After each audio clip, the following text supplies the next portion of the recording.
Stáva sa aj vám, že sem tam na e-shope predáte tovar, ktorý nemáte skladom, alebo že nesedí cena a takýmto spôsobom získavate nahnevaného zákazníka? Práve tejto téme, problematike výmene dát medzi skladovým hospodárstvom a e-shopom, sa budem venovať na svojej prednáške, ktorú mám tu česť prezentovať na skvelej e-shopovej konferencii E-commerce Day 2025, ktorá sa uskutoční už budúci štvrtok 3. apríla v Bratislave na Galvaniho 24.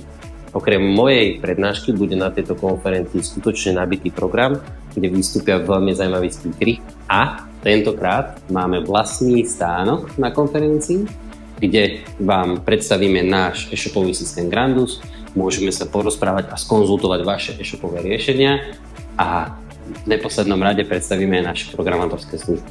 Tešíme sa, do skorého videnia.